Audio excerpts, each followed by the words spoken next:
जय मसीह की। Praise the Lord. मैं परमेश्वर का धन्यवाद करता हूँ इस अच्छे समय के लिए जो प्रभु ने हमारे जीवन में दिया।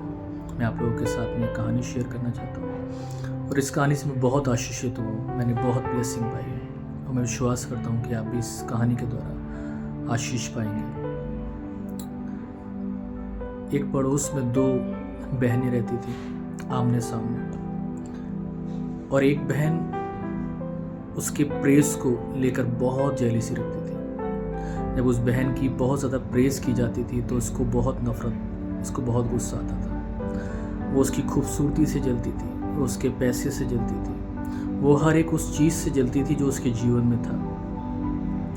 और ये वाली जो बहन है जो बहुत जेलसी रखती है, इसने ये सोचा कि मैं एक काम करती हूँ कि मैं इसको मार देती हूँ। और इसको किसी ने बताया कि एक तांत्रिक है और वो पैसे दे के लोगों को मार देता है। और ये बहन उस तांत्रिक के पास में गई और उसने उसको 5 लाख रुपए दिए और उससे कहा ये 5 लाख रुपए रहे और तुम्हें एक काम ये करना है कि मैंने सुना है कि तुम किसी को भी मार देते हो तंत्र मंत्र से। उसने कहा हाँ मैं मार देता हूँ, मैंने मारा भी है। तो उसने कहा कि मैं ये पैसे तुमको दे रही हूँ और तुम इस बहन को मार दो। उसने कहा कि क्यों मारना है? उसने कहा बस उसे मार दो, मुझे वो पसंद नहीं है। अब उसने कहा ठीक है, इसका नाम क्या है? जब उसने उसका नाम बताया तो उस तांत्रिक को ये पता लगा कि ये मसीह है। तो उस तांत्रिक ने उसको पैसे वापस दिए। उसने कहा अब मैं इसको फ्री में मारूंगा। तो उसने उससे पूछा कि फ्री में क्यों? कह रहे मेरी मसीहों के साथ में एक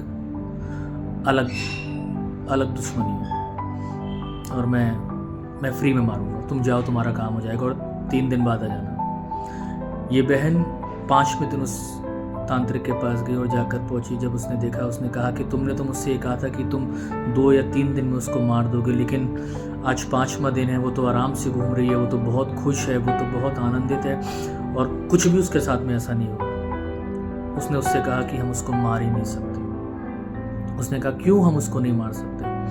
उसने कहा हम उसको इसलिए नहीं मार सकते क्योंकि उसका परमेश्वर एक पल के लिए भी उसको अकेला नहीं छोड़ता। हालेलुया।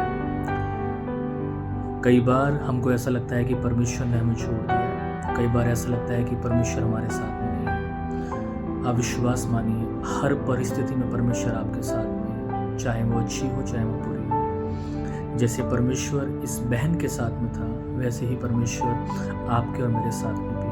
आप कहीं पर भी जाते हो, आप रोड पर जाते हो, परमेश्वर आपके साथ होते हैं। आप रात में बिस्तर पर सोते हो, परमेश्वर आपके साथ में होते हैं। आप अंधेरे में होते हो, परमेश्वर आपके साथ में होते हैं। मैं गॉड ब्लेस यू। मैं विश्वास करता हूँ इस कहानी के द्वारा परमेश्वर आपको आशीष दे। आमीन।